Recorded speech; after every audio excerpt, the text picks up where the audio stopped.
Hey my friend, here is what this episode is all about. It was going to be a short one, a little bit about being your best, and it's gone into a mega, wonderful, deep dive on being your best, how to be your best, how to succeed in getting back the things that maybe are stopping you, and we dive even deeper of, even if it doesn't work, how we can make sure it does work. So much in here. 5 minutes has it's been extended to say round about 50 odd minutes, and it's flown by for me, and I think it will be you. Get your pencil, get your pad, because you might want to make notes in this. I think you will. Please enjoy with my compliments. Warning. Warning. Warning. Warning. You are entering into the unplugged mind of Paul Clough. Too late. Personal Development Unplugged. Hello, this is Paul Clough, Personal Development Unplugged, and a longer podcast, which I'm not sure how long it will be.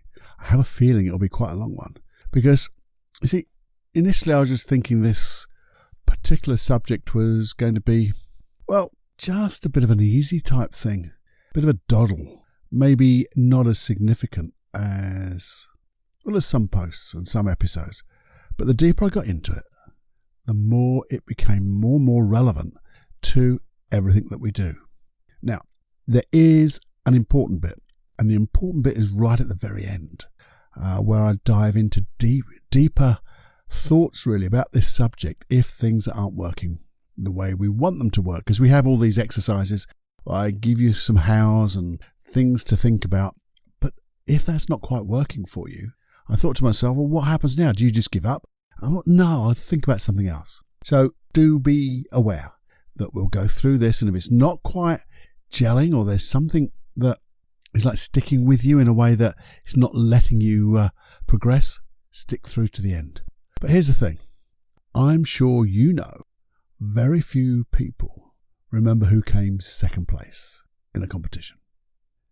Sometimes it's hard to know who comes first, but certainly second place is something that it generally disappears very quickly, unless it's on quality, because we really remember what happens. We remember good quality, don't we? Someone gives you a good quality job or whatever, and we will remember it, but it doesn't stick in our mind as much as a bad job.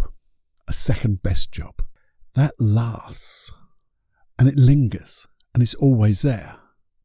So I was thinking, it's so easy to fall into that type of second best, because who wants to be remembered for second best if there is a second best to remember?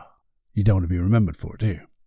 You do want to be remembered for shining, for being that little bit different, don't we? That little bit better, because it's only a smidgen better than everyone else. It makes you out blooming standing. So here's what I thought. Imagine this. Imagine if you asked me to do something for you. A little job, a little something. And I toddle off as I do. And I come back with, well, it's slightly below par. It's not the best. It'll do. Yeah, it'll do. And if I thought about it, I probably could have done a little bit better, but it'll do. It's all right. And maybe it will do, but it's not the finest. It's not finished. It's not clean. It's not tidy. Maybe a little bit of editing. You see, we wouldn't accept that from others, would we? I'll be honest. We wouldn't. And even if you did accept it from others, would you come back for more? Would you come back and say, oh, by the way, your job was so second best, I'd like some more of it, please? And not at all, would you? You wouldn't come back. You would swerve, you would shun, you'd be... Well, and what does it feel like? What does it feel like when you've been treated second best, that you weren't treated like the person you want to be treated by, and how you want to be treated by? What are the... Well, you get that feeling in your body, normally it's around about your tummy, where things just don't feel right. Sometimes it makes you even get angry. Maybe you feel a bit depressed because you feel sad that someone didn't treat you the way you wanted to be treated. Now, what do you say inside? Yeah, you might have a little dialogue going on. You might even project a picture, a movie of how you will never have that again and how bad it must have been, blah, blah, blah, and you make it even worse. So that second best now is even third or fourth best. Now, this might just be for me. I don't know. Remember that later bit. We're going to come to that. That's the important bit. But the why. Why would we do that? Perform. Give our second best. Maybe we thought it doesn't matter. It's not that important. And probably you might be right. It would have been just good enough. Just good enough. But to the receiver, it could be devastating. Especially if you're buying something, you're purchasing something, you've got this little contract of sale going on, and you should, by rights, over-deliver on your contract, shouldn't you? Give more than people expect. And I think that's what this can happen. There's some great service around, by the way, and we're going to start reflecting this on ourselves. Because if you noticed, I've been talking about why would we do that? Because you see, here's the thing. If we were to dive a little deeper, a sort of question to you, if you're doing something right now, or if you bring to mind the last thing that you did, be honest now, was it your best work? Did you put every effort into striving for it to be the best? Have a think. So what were you doing last, or what are you doing right now? And is this your best effort? Are you striving to be the best? If you are, blooming awesome. But you see, if I was answering this, other than this podcast, because I really do strive to be the best, and you might not believe that, but I really do. But if I was answering this on a lot of stuff, things I generally do, I'd probably say probably not. Probably I don't apply my best to everything. And this type of thing can even, I was thinking a bit deeper, you see, and I was thinking, well, doing things is one thing, but even the way you treat people, second best. Do we give them our full 100% attention? Do we think about what's happening? What's their intention? What are their needs? What are their wants? Think about the last person that you interacted with. Maybe you were buying something. Now, were you being the best client, the best customer? Or maybe if you were selling something, were you the best seller, the best provider? Taking that telephone call. Maybe you were complaining about being given second best. Did you complain in a way that's truly effective and also showing the best of you? Now, when I wrote these notes and I started thinking about this, I thought, let's be honest, Paul. Come on, Cluffy, out of 10, what do you think? And I thought, well, I'd like to think. And that's even a waiver, isn't it? I'd like to think I always give at least 7 out of 10. That's what I'd like to think. That's pretty good, isn't it? And then I thought, that's not good enough. How can that be good enough when it's only 7 out of 10? I mean, that's crazy. But I thought to myself, at one moment when 7 out of 10, I thought that's pretty good. And you can say, well, it's an average. No, averages are no good. Because averages are just a bit, you can have some low numbers, high numbers, and we want to be the best. Now, when you think of your number, my number 7 out of 10, I thought to myself, and I want you to think about it, how does it make you feel? And I thought to myself, when I was writing my notes, obviously I have to write this question, I have to come up with a question, so automatically I have to answer the bloody thing. And it made me feel quite sad, because what does it take just to go to 10 out of 10? Okay, sometimes we can't always do that because maybe we're tired. It's a bit of an excuse, by the way, but maybe we are a little tired. Maybe we've taken on too much, and our best would have been to actually just not do too much. But sometimes, we have to cut a corner. But at least we're doing our best to still provide. Just the results aren't as good as we would have liked to have given. But in the given circumstances, that was giving your best. So that's okay. I just felt sad about it for myself. And I'm thinking, what happens just before you do something? And I put this out so many episodes. did I set my intention? What was my intention when I was giving a 7 out of 10? And I say at least a 7 out of 10, which tells you sometimes it could be a little bit low, but generally, but that 7 or 8 out of 10. What was my intention? Now, I don't really think I was really in it, but it was just probably not thinking it through beforehand. And that was my da-da-da-da light bulb moment. Didn't think it through beforehand. It's one of those things where we just go into automatic pilot, isn't it? And we just go. We think we know what we're heading, what we've got to do, and we just do it. And by the way, we get interrupted. Now, that da-da moment, da-da, that light bulb moment. If I didn't think it through, what needs to happen? What needs to happen so I can start performing? I'm certainly aiming for a 10 out of 10. Because if I aim for a 10 out of 10, I might not get there, but I'll certainly get closer to it than if I aim for a 7 out of 10. Or just good enough. Because sometimes we don't even hit that just good enough when we aim for just good enough. Now, there's a very simple way of doing it, and I love this way. And it is so simple, it's crazily simple, and it comes from, I heard it with the podcast by Jordan Harbinger, and it was simply the door frame sticker. What are you talking about, Cluffy? Well, you go through doors all over the place, don't you? So if you work from home, you go through a couple of doors more often. If you're working in an office, you go in through your office door, or wherever. Maybe your car door. But you go through doors, and they all have frames. What would happen if you put on a little sticker on your door frame right at eye level so you can't miss the blooming thing? In bright, bold writing, set your intention. Think this one through beforehand, or whatever would make you think of it. Maybe it's a picture of something, a drawing. It can be a symbol. Doesn't have to be that everyone else has to see it, but it's a symbol that suddenly goes, oh yeah, what am I doing now? What am I doing in this very moment to wake you up in the moment? And I think it's awesome because it's so simple. And then what tends to happen is, well, if you think about it, there are so many door frames around, even if they haven't got stickers, your unconscious mind will begin to notice, is there a sticker there? What would that sticker say if it was there?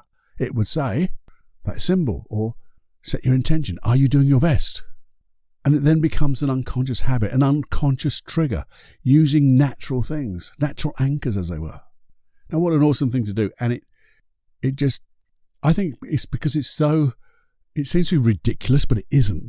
That's really not saying the right words, but it seems ridiculously simple that it will work, because in simplicity there is genius. So well done, Jordan. Don't know where you got it from, but I'm going to give you credit for that. Now, what you could do is also start to think of, well, let's have a think about things. The things I've just done. And just sit down for 30 seconds, pause. You know that pausing and stop we talk about? And ask ourselves, how could I have done better? And I always say, write the answers down. Write them out. Because when you do that, it only takes 30 seconds to, how could I have done better? Well, I could have had, maybe I didn't set my intention right. Maybe it was too general. Maybe I should have asked a question of what exactly was required.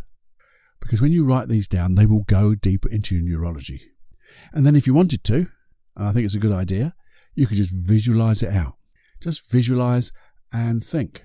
See yourself doing that little thing. And again, it's setting like a memory that isn't there. So your unconscious mind thinks this is what we do normally. So you're like performing a habit before you perform the habit. And again, it's a little bit like you do this 3 or 4 times and you'll start to automatically do it. And then you suddenly start making sure the things that you needed to do better, they get incorporated with your daily routines. So that 7 out of 10 does become the 9s and the 10s out of 10 more often, and people will then comment on it and you'll feel good. And even if you comment on it to yourself, and that's the best thing. I love doing it. When I work with a client and we've done such a great job together and they get their result, when they go, I talk to myself, oh, well done, Cluffy. You and I did absolutely awesome. And my internal unconscious mind, I call you and I, but it comes to running the sentence, you and I, we did awesome. Now then, we could go a little bit further. And it's a little bit like setting your intention. So instead of doing the review of what you've just done, as you see that thing on the doorframe, or as you wake up in the morning and you go, well, there's one or two things that I'm going to do. I know I'm going to do. And I've got an idea what 10 out of 10 would be like, what it would look like. If I was watching a movie of it, what would I look like striving to be my best?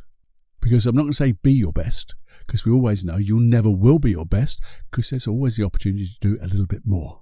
So you're striving to be that personal best. And you'll ask a question.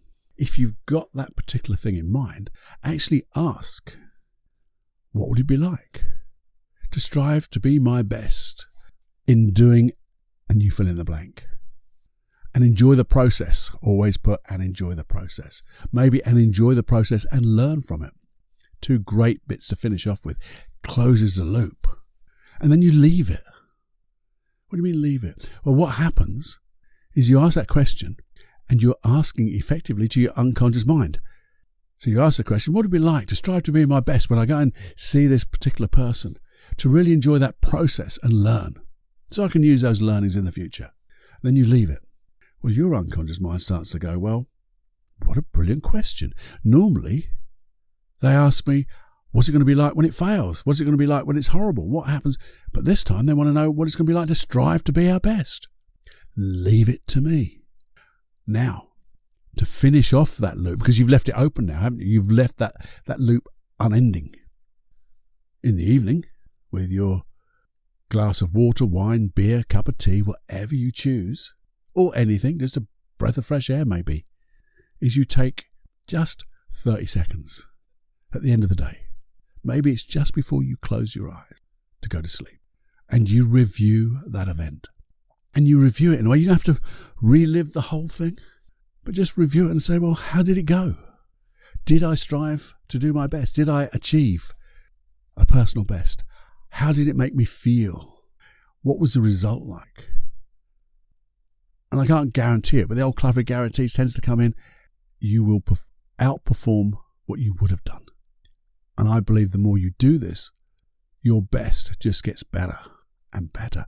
And then if it wasn't quite your personal best, you can go back to that second question. Well, what could I have done better? How can I learn from this? Because sometimes we don't plan for every eventuality, do we? So something might blindside us, mightn't just knock us off kilter. And yeah, we should be flexible enough, or we would hope to be flexible enough to be able to deal with these type of things and come back onto our plan, back onto our trajectory, get back into the goal in mind, use all the things that we know and everything like that. Acting from a state of wonderful physiology and psychology of excellence. But all that stuff, those 5 keys to success, as you know. But sometimes it happens. So maybe on that review, you might want to say, well, what could I have done better? And let's just visualize it actually going and dealing with that little eventuality in a different way. Because now you are starting to get your unconscious mind to practice. And what does practice make? We talk about this all the time. What does practice make? It makes perfect. No, it doesn't. Practice makes permanent. So good practice makes good permanent. And that's what we're going to strive for, our best. And once you get that as a habit, my God, things will just, well, they'll just go so well.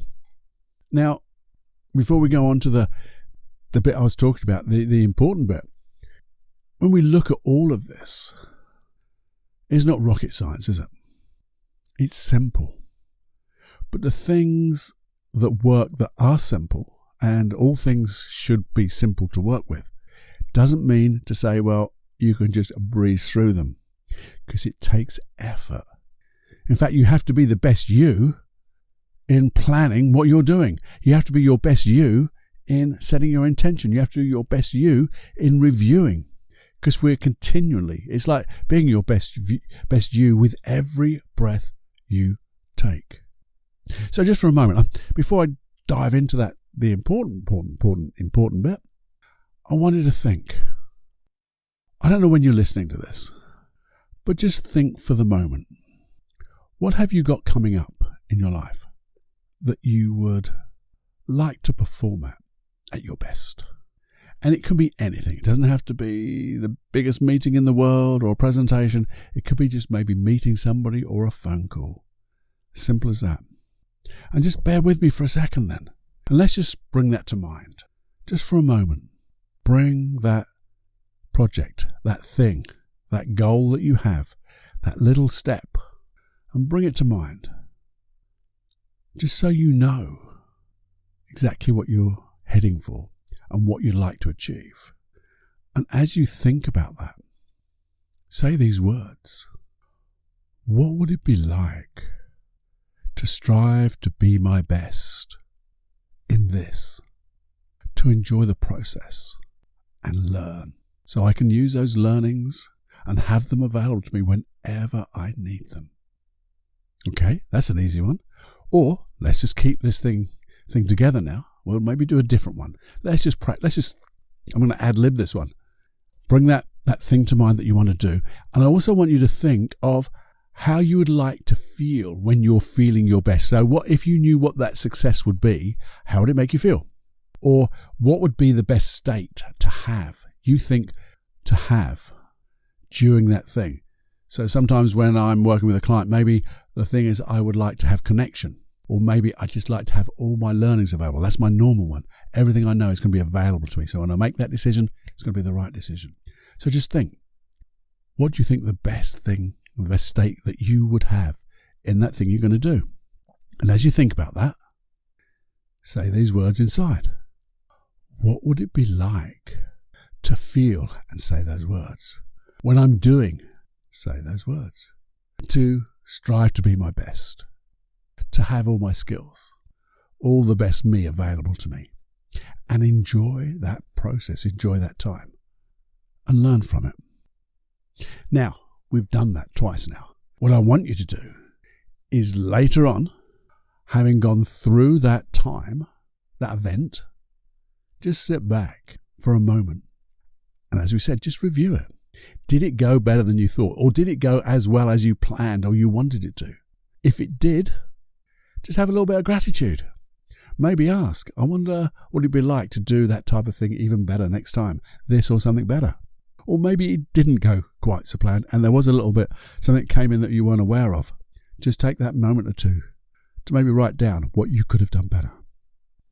And I know, maybe you're driving at the moment or you're doing something and you think, what a good idea this is, because you think Cluffy's got onto one here.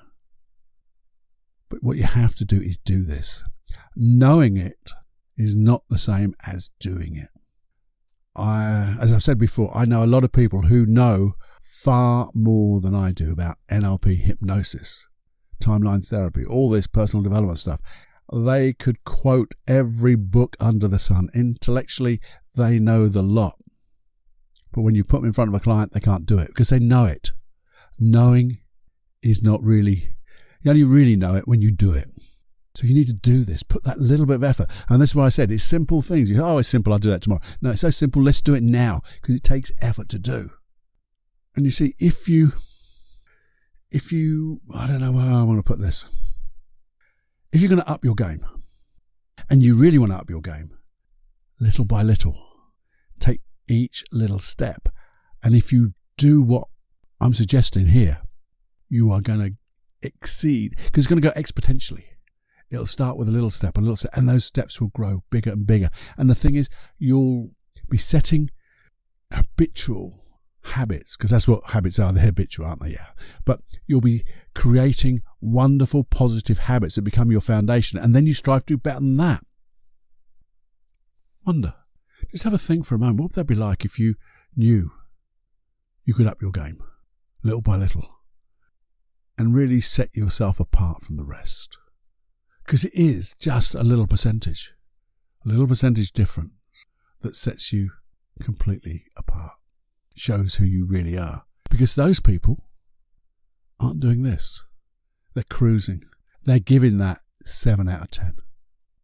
This is how to make a big difference. Would that be important to you?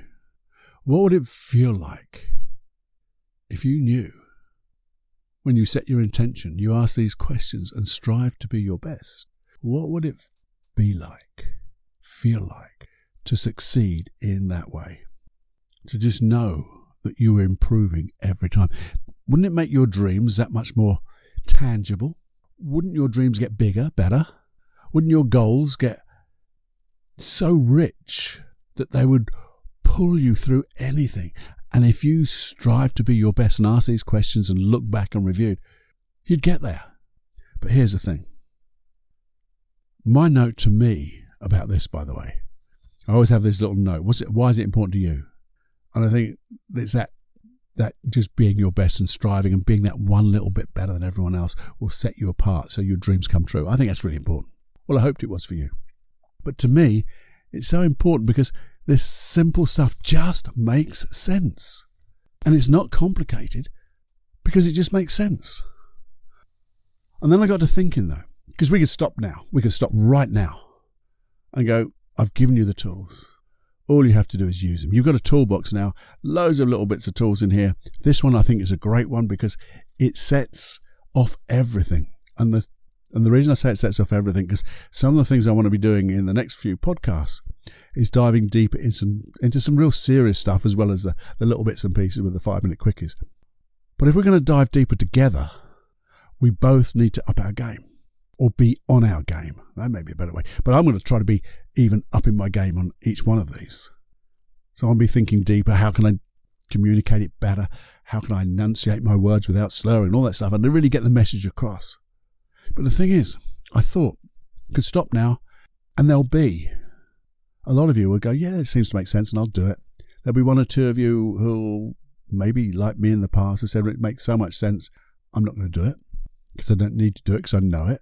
And that's where I've hit myself over the head and go, yeah, you know it, Cluffy, but you have to get on and do it. And then it makes so much sense when you do. And there's one thing I thought about. What if none of this works for you? Maybe you're that one person when you go, yeah, it makes so much sense, but I just don't get it. Maybe I can ask the questions, but something inside me is stopping me from finding those answers, maybe. Maybe I know I want to be better. I really do want to strive to be my best. It makes so much sense to strive to be my best. But I get this feeling. That I can't do it. Which seems crazy, doesn't it? Why wouldn't you want to strive to be your best? Why wouldn't you, do you think? Because I had to think about this, because to me it was obvious. Everyone does. And I thought to myself, well, why, Cluffy, are you sometimes a 7 out of 10? Why, Cluffy, don't you do some of that stuff? And I thought, well, what's that feeling telling you?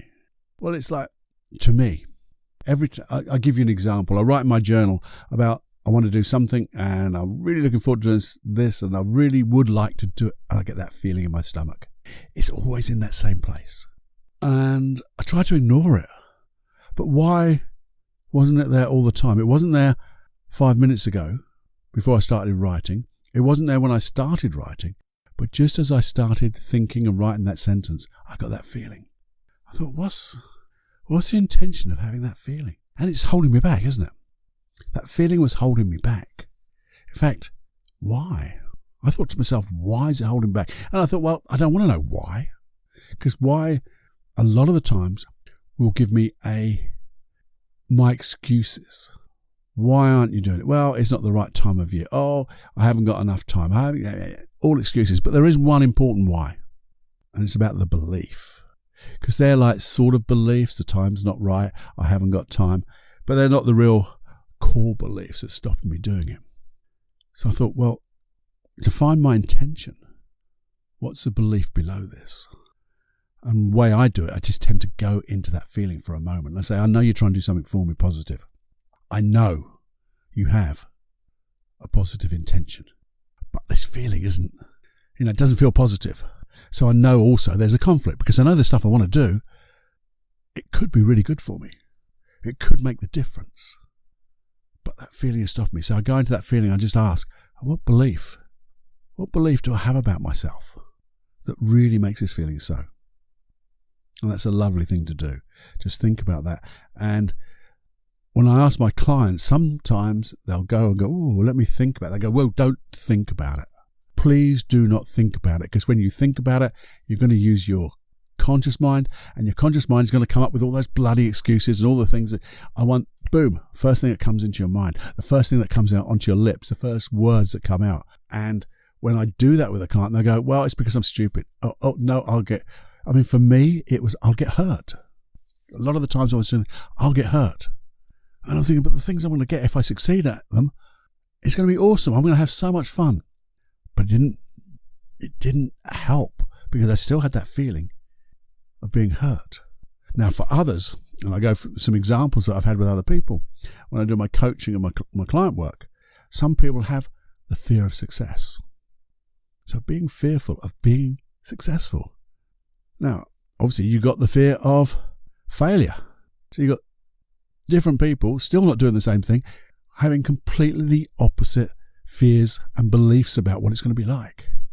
Because, I'm stupid. Because you get some wonderful beliefs that, I have a fear of success because I'm stupid. And you go, but it's that belief of I'm stupid will stop you doing stuff and keep you safe, supposedly safe, from doing stuff and maybe failing. Or maybe succeeding and having all the pressures of success. Because what happens if you really have success? Sometimes your life changes. And that's something to be frightened about. So your unconscious mind goes, we'll stop it completely. Give you this feeling. Give you that little core belief underneath. Maybe it's being just looked at. Being seen. Being seen above the parapet, as it were. That imposter syndrome. It's the same thing, isn't it? I'm going to come up and, why should I be here? There's people better than me. Well, they may be better than you, but it doesn't mean to say that's in their specific expertise. But you have a thing to share, if that was a thing. But also there's things like being looked upon as an expert. And I know of so many people who are experts. They've been in their fields for 10, 15, 20 years. And still don't consider themselves an expert. I know that because I've been doing this type of work for coming up now to nearly 21 years. And I'm still learning. And if you're still learning, you can't be an expert. But what you don't tell yourself is, but you know a bloody lot, Cluffy. And when you talk to people, you realise you know so much. Well, you get to realise that you know so much because you're either keeping up with them or you know more. And if you don't know more, they teach you as well. So you do know more. But that's that conflict, you see. The conflict with the feeling you're getting and that intention. And that intention is generally around some form of protection. Protection from that feeling of not being excess, or that feeling of being seen as an expert, or being successful, or failure, or hurt, or being guilty, or being whatever. And once we understand that, we can start to look at that limiting belief. Because that's all it is. It's a limiting belief that was trying to save you, trying to protect you, trying to keep you safe. But at the end of the day, the things you want to do, the things it's stopping you doing, would be awesome. And a long time ago, when that belief first happened, your unconscious mind only had the wisdom and the experience that you had back at that time, that age. And it hasn't changed, and you've got a mass of experiences and wisdom now. So here's the thing. Let's leave it just like that. What, Cluffy, you've left me hanging. No, I won't leave you hanging. Here's what we're going to do. Now, if this is you, and I'm sure there are times, even when you say, well, none of what you've been talking about so far is not exactly like me. But I'm thinking, yes, it is. Because we've all got something. I thought I, at one particular time, was not invincible, but I could do this, and this. And yet that feeling of being hurt, was pulling me back and stopping me doing stuff, sharing me basically to other people. And I still have it. Still have to work on that. So there's a conflict going on. But there's that belief. Now, how are we going to do that? Now, you are going to have to write these down. Sorry, simple, but takes effort. The effort is writing bloody words together. So that's not a big deal. But as you get that feeling and you understand that belief, so say it was the fear of success. I want you to think back over your past and think of times when you've been successful. You've done something, it was a success, and you felt safe. And the reason you know you felt safe is because you didn't feel unsafe. And it doesn't have to be in the same context as we're thinking of, because this is generalized. So we're going to go into generals to bring it back to specifics, because we're going to loosen the model of your world. And then what we say is, okay, how many times can I think of times when I've been successful, or times when I've been looked at as an expert, or times when I've done things and I haven't been hurt? For me, I had to think of times when I've done things that I wasn't sure of, but I wanted to do them, and I felt good and it was successful. I didn't get hurt by it. I shared myself, because my particular personal thing, this is just between you and I, when I shared bits of me to somebody else, we call it, air quotes now, vulnerable and things like that, did that, and I didn't get hurt. Yeah, there are times in my past when I did, and I understand why this part of my unconscious mind is trying to protect me from that, but it's stopping me doing stuff now. So the first part of this exercise is just sit down and think of times in the past when you've actually achieved the type of things that you're trying to do now that are being held back. And you write them down. See, when you write them down, you have to obviously put your words to the pictures you see in your mind to describe it. And then your pen has to write them, and your eyes see the words that you write, and you have to say those words in your mind. And there's muscle memory and everything like that, and it means your unconscious mind is getting this counterexample, and that's what they are. We're finding counterexamples to these beliefs, these things that are holding you back, to say, well, these are times when I've been really safe and it's been successful. And you do this for at least 5 times. And as you do each one, I really want you to visualize it and feel the feelings of what it felt like to achieve that ending of the goal. And also going through it if you wish to, but certainly the end, that success, the way it really made you feel. And notice how, if you said to yourself, do I feel safe? You'll feel so safe. I know you will. That's a guarantee. That's the old Cluffy guarantee. When you do it, you go, when I succeeded, I felt bloody awesome. And that's when I feel awesome and successful and I just feel good, that's safe. And then you do the next one. Do exactly the same. Visualize it. Describe the event. Very briefly, only 1 or 2 lines. Feel it again. What was that last feeling? And then you go to your unconscious mind, having done all of that, and then having all those, look at all of those sentences and feel all those feelings in one. Really cram them into your body. And then you say to your unconscious mind, how can I get this, the thing you want to do, and be safe and get it in a better way, to get it to feel this way? And visualize yourself then doing it, being safe with those feelings. So put all those wonderful feelings that were those counterexamples into that one visualization of seeing yourself doing it. And say to yourself, what belief would I have to have? What belief did I have in those other counterexamples? If I put them all together, what belief would I have to achieve that end and be safe? And it may be as simple as, I'm okay. I've got this. Boom, no worries. I'm there. This is mine. Things like that will just knock it out of the park. And as you visualize it, see yourself doing it, saying that belief with your internal voice. So one is lined up with the visuals, with the emotions, with the thoughts, everything comes together. And then you say to yourself, this or something better. This or something better. So maybe if you wrote that down now, or if you just thought about it for a little while, just to give you an idea, say you've done those beliefs and you know how you want to feel. Just imagine something that you've wanted to do. You wanted to shine and be your best, but you've been held back. And you know it's for a wonderful intention. And thank your unconscious mind for doing what it's been doing. But it's no longer working. It's in conflict.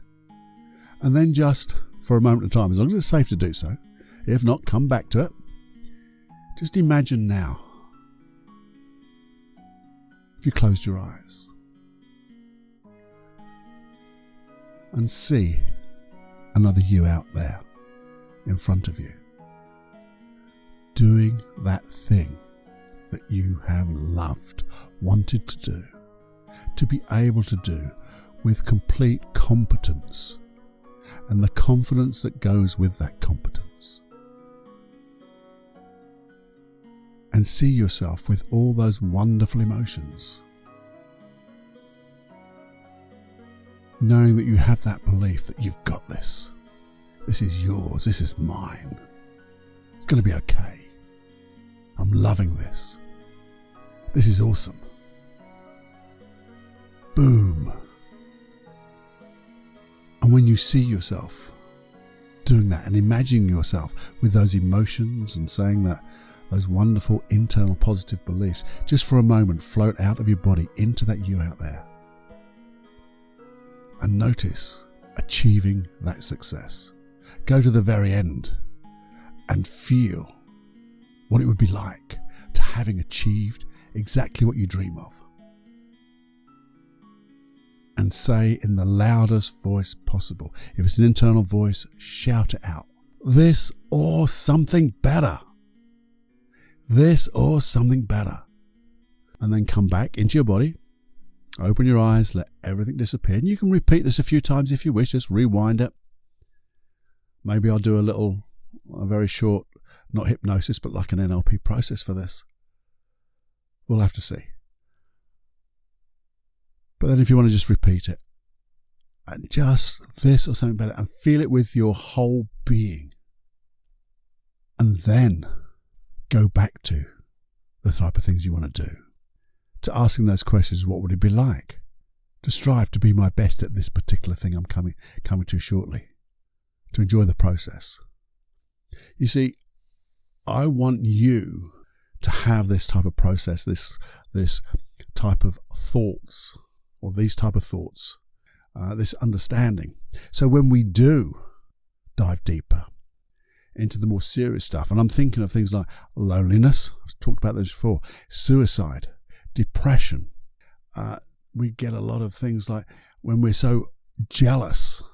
We've got the imposter syndrome and all that stuff, but these type of things.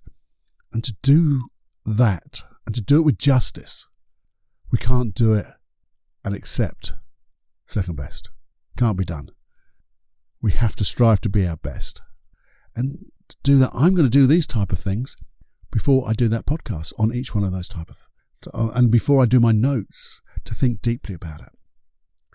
Because it's so important to me, and hopefully now it makes sense to you, and it is important to get into this habit of striving at whatever we do, whatever we look to change, to know we'll do it being our best. Because when we have that will to do whatever it takes and be the best that we can do of having that will to do whatever it takes, if you do suffer from things like loneliness, thoughts of suicide, depression, sadness, guilt, anger, anything, I know we can find ways to make them better, but those type of things we can get rid of. You can lose them from your life and start to live the life that you really want. Now, I'm going to leave it here because I thought was going to be a 5-minute quickie at one time. Then the notes got deeper and better. I've noticed we're going to go well over 40, 45 minutes. So hopefully you enjoyed that. Hopefully it's made you think. I really do get you to feel both thoughtful and motivated. And if you do, please do those little exercises. Follow that da-da moment, that light bulb, setting your intention. Really strive to be your best. Then whatever we do, whether it's goals in the future or letting go of the crap that we don't want in our lives, we can do it quickly, easily and effortlessly. Why? Well, because you can. It's as simple as that. I've had my rant a little while ago, only just a little while ago, about digging through the what's it. Doesn't have to take a long time. It doesn't have to hurt. It can be comfortable. And it can certainly be comfortable when we do our best. Strive to be our best and better. This or something better. So with all of that, I hope you enjoyed this. I hope you got more than a couple of golden nuggets. And I hope you share them with others, if you would please. Because if we all strive to be our best with our colleagues, with our friends, with our family, we would be leaving this world and everyone we meet in it so much better than we first met them. And little old planet Earth might just get a little better with each little turn that it does. Until the next time, my friend, enjoy. Let me know any thoughts about this. You know where. Email me feedback@personaldevelopmentunplugged.com. It's my personal email here. You get a personal reply. I'm probably going to repeat this with a little outro, but please listen to the very end. Until next time, have more passion, fun, happiness than you can stand. Ta-da. So, the 90 seconds of hypnosis tracks. Why have I put hypnosis tracks on a separate website? Well, it's so simple really. I wanted you to have them all in one place so you can look through them all. You can find the particular one you want. I've even made them downloadable so you can put them on any of your playing devices that you prefer. You don't need Wi-Fi, you don't need the iTunes or whatever. You can put them anywhere you like. You can even burn them onto disk if you want. Where do you get them?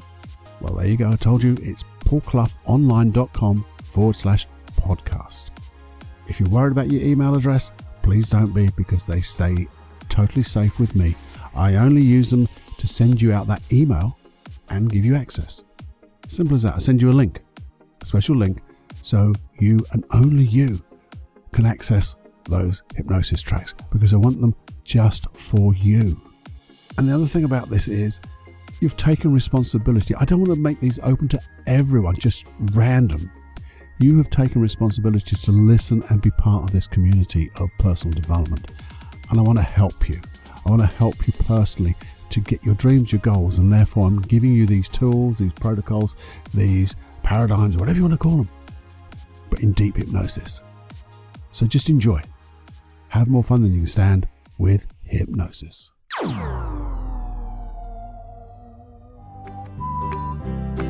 So before you leave this unplugged mind of mine, this hypnotic mind, if you enjoyed this podcast or any of the other podcasts, please do subscribe.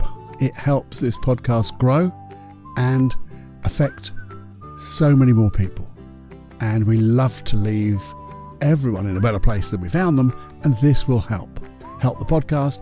It will help you, and it will help, well, everyone that you know. So if you could just subscribe and share this podcast to everyone you blooming well know.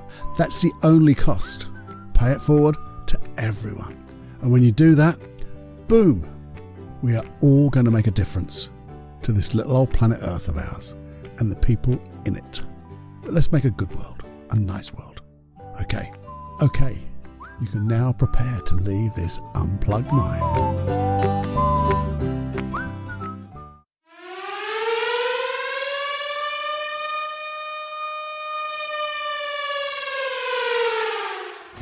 Warning, you are now leaving the unplugged mind of Paul Clough. It's time to fly on your own. Be brave, my friend. Personal Development Unplugged.